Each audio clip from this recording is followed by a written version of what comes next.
welcome to draft night. Yeah, got through the first round. Really excited about Devon and Jaxon and what they're going to bring to this organization. Both big-time competitors.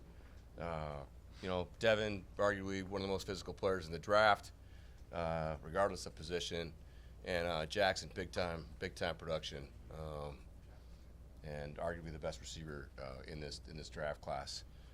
Well, in our opinion, he was the best. But yeah, odd first round. Difference of opinions. The way the board came off. We had a lot of stuff going on. Probably 5 or 6 teams we got close to things with. You guys saw the clock go down with Jaxon there. There was some late stuff going on there, but yeah, really pleased and excited to have the guys here tomorrow and they get in tomorrow morning. I think we're gonna do a press conference tomorrow with those guys and yeah, really excited. Yeah, these are 2 legitimate producers, guys that we've seen play and do stuff, and we totally can fit in.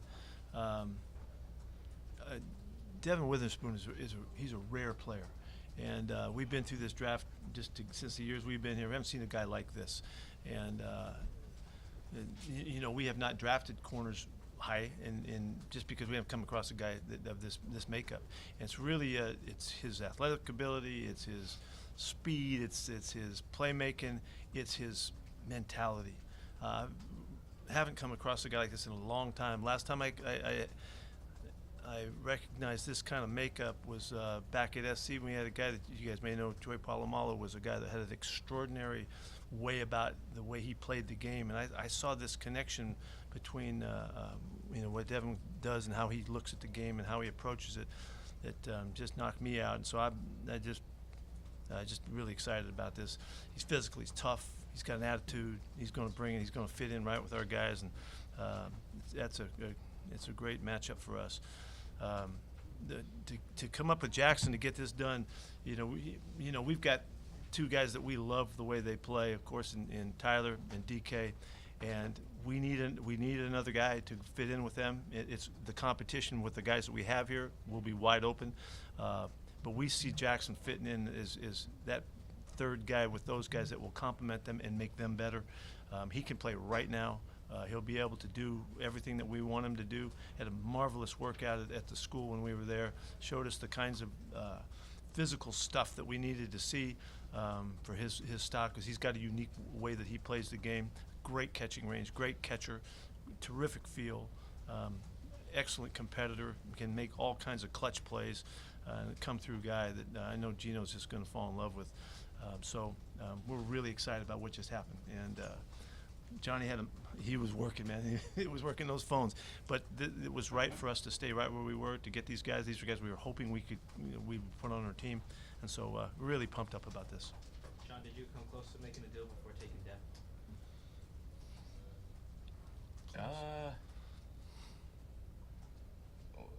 Characterized close.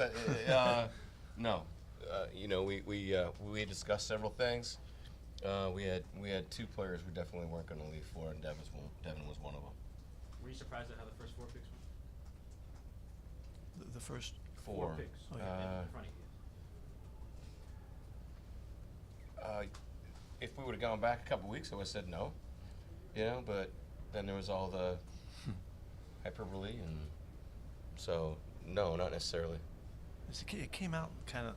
I was excited the way it came out because those guys are great players and they deserve to be recognized. And I love the way that hit for those guys because they've been through a lot, and there's a lot of tension going through these closing weeks. But we just got close enough to those guys to care for the way it worked out. And they all were rewarded well. We had a feel for where that Houston and Arizona, where something was going on there. We knew this afternoon, and then we kind of sifted through that, got through that portion, and then there's a couple other things going on with that. Pete, your boundary corners, you normally keep him on one side, but Devon said that he's traveled, moved over the place. Do you view him as a player that maybe might play some inside for you? He definitely can, and he was really excited about the thought that that could happen too. It's in the future for him. there's no question he could play on the slot, you know, and when you wanted him to. He's really good short area, aggressive coverage, and his hitting and tackling and his ability to pressure is really, you know, exciting too. So he gives us really good versatility. He was talking about his run support, that that's a really big thing to him to play physical and tough. Is that a big part? He's a really proud football player. That messaging it doesn't surprise me a bit, because that's how he plays the game. It's how he prepares. His expectations are exceedingly high for the plays that he's you know, he thinks he can make and will go for. And it's the go for attitude, that, you know, go for it attitude that was really obvious. You could see it, and then to hear him talk about it, and then how he sensed it and all that, just, you know, I was really excited about that. I think I'm not sure Brock. I know if Brock played against him, but he probably did very similar to Dale Carter. Yeah. You know, really aggressive, great ball skills. You know, just, you know, could run. That's who, you know, he's really similar to. How does his basketball skills show up, though? Because he was a multi-sport athlete. Show up, Where does for that sure. show up? Yeah, it was Definitely did. his overall just awareness. You know, hoops gives guys, you know, a chance to have the spatial, you know, kind of awareness that, and if they're good at it, which he was, you know, then it just adds to everything that you do. You know, and his sense and awareness and his willingness to pull the trigger and go for stuff is you know, maybe. I didn't see him play hoops, but I would bet he was a slasher, and he took the ball to the hole and he attacked it really well. I can't imagine him anything but that. What did you learn about him when you brought him in for the visit? Great guy. Yeah. He had a great visit. Loved the area, loved the organization. We had a lot of people that, you know, spent time with him. Fun. I think you guys are gonna like him. He's gonna be a great character interview. He's gonna bring a lot of juice, a lot of energy. Just smart, energetic guy. And, you know, Brett coached him last year, and you know, Pete and I had a great conversation with Brett yesterday too. And you know exactly what you're getting with this guy. With Jackson, he put up big numbers. Huge, yeah. In an offense where he's with 2 first-round pick receivers. Does that show you anything about like his makeup, his competitiveness, that he was able to thrive in that setting? Yeah, if we would have sat here last year at this time, when we're looking at, you know, 2023 draft, we would have said that guy's easily a top 5-10 player, and then he unfortunately had the hamstring injury. We saw him work out about, I don't know, a month and a half ago. Yeah. And had a great workout. We're going to take care of him and get him ready to go, but he is extremely talented. I mean, the guy scored 88 touchdowns in high school, 44 games. I mean, 6'8" ball in Dallas, pretty good. What did you see him fitting in the receiver corps in terms of playing outside or just line? No, I really like him. I don't mind telling him he's guy can play inside on the slot right now. You know, he's got those kinds of skills, and he's shown us everything that we need to see, and we'll still use the flexibility because we love Tyler in there as well, and DK gets inside. We do move our guys, but he really has a chance to be a big factor right there. Pete, what can that do for your offense? You seem to struggle to find a consistent third piece the last couple of years. Maybe you got a couple guys in spurts, but not consistently. To add that to your team, That's what does it do? what we were in pursuit of in the draft, and that's why we're so excited to have gotten him. We thought he was the best guy in this draft to fill that role, and so, you know, it's why we're so pleased about where we are right now going into tomorrow. You know, that we nailed it with that one. Was it hard at all bypassing any of the defensive linemen, especially with the first pick? Or? No, because we had an order set up and we were ready to rip, and you know, I mean, you know, there's things that are pretty tempting, right? But you got to just stay true to what you're doing, and that's what we did. Is this a case of talent beating need, and that you wanted to always get the best player? Absolutely. That's exactly. Yeah, and we recognize we need help on the defensive line. Yeah. That's Pete, in the last couple of years, you guys have played a higher percentage of too high shell type coverages. Is drafting a corner this high an indicator that you want to maybe get back to the Legion of Boom glory days and play more single high and the 8-man in the box type of Not coverages? really, not really. This is not a statement like that at all. No, Okay. we're going to play our stuff and work our stuff. We love using our safeties. We like the safeties that we have on the team for their activity. We got to get Jamal back out there and working with Julian and Q, and But that, no, we're not, if you're asking me if we're making a big change, no, we're just going to be better. We're just going to play better. The comparison to Troy is a pretty heady thing for you to make about Devon and his makeup. When did that first sort of emerge to you? Was it watching him on tape, or was it sort of the meetings? I sensed it watching him, the playmaking, the choices that he was making to go for it. You know, and there's guys along the way that you see that have that kind of a knack and a willingness. Jamal is one of those guys, you know, that really goes for it. And so when we met him, you know, and really when we got him here in the combine interview, he was pretty quiet, pretty humble about it. You know, I didn't really get that sense. When we got him here, he was wide open, and we had a tremendous visit, talking about really specific stuff that has to do with the choices he was making, because I was trying to figure it out. You know, where's it coming from? And after we were done, you know, I was hitting him, man. I was getting after him in the meeting, you know, and doing some cool stuff to challenge him and to get to what he was really seeing and feeling. And I came out of there thinking, this is one of those guys. He's a special guy, and that's why, you know, it was so clear to us what we were shooting for. Do you talk about him either side, or does he maybe go more with? He can play both sides. Yeah, he's played all over. And you know, we like what Reek has done on his side, you know, and we'll go, but we're not going to close the door on any types of combinations of how we'll play the guys. We'll just wait. Both guys they'll have the flexibility. We want that flexibility, but we don't need it. It's not necessary. It's just if guys can feel comfortable and we can move them around, we'll do that some when it applies. It's a pretty cool addition, you know, because Mike's a physical football player too, you know. Yeah. And Mike's a physical corner. Yeah, Mike's did a really nice job for us. When you talk about Devon being a rare player, he hasn't been playing football very long. He started junior year in high school. How much does that play into that being a rare player that he hasn't been playing this long? Yeah, that's a really good point, and it was a point that I was concerned about. You know, where did all this awareness and sense come from when with the limited amount of years playing? And I think your question about him being a hooper, and he's a natural athlete. He's got great spatial sense and awareness, and then he's got this other part of his makeup that allows him to go for it. You know. I think football was just waiting for him. He just needed to show up and get out there, and it comes to him very, very easily. He's a great learner. I mean, he was making a big deal, but I can pick it up. I can move around. I can do whatever you need me to do. You know, I'll learn it. I learn fast. You know, and I believed him. You know, I was impressed with all of that, and so I just think he was a natural player, just kind of waiting to happen. He's worked at it now. I mean, yeah, he stayed in school. Yeah, I mean, yeah, you know, he's coached by Ryan Walters. I mean, he took to the coaching. Wanted to be a great player, stayed to develop. So he's obviously talented, obviously very instinctive. But it's really cool that the guy, you know, has dedicated himself to his to working and being a pro at the college level. I mean, the guy's really he helped himself a ton. He had a very unique group that he played with. That's a very good group there. And Coach did a great job pulling it out of him, putting it together and all. But that was a really and he was a big part of that whole makeup. I mean, Illinois had a really good team this year, you know, and they did some great stuff, and that secondary was a part of it, and their defense was a really good part of it. Yeah, I mean, their defensive coordinator got a head coaching job at Purdue, you know, so they're well-coached defense. Hey, was it a healthy assessment with Smith-Njigba and all the two receivers last year who got drafted did so well in the NFL? I mean, that's pretty heady. I think you just receiving core they had.